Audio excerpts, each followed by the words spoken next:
We'll guide you through how to find a free alternative to ChatGPT. If you find this helpful, consider subscribing and liking the video.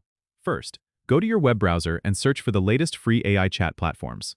Recently, AI platforms like Perplexity and U.com have been offering free chat features similar to ChatGPT. Start by visiting Perplexity's website. Once there, you might see a prompt to start chatting right away.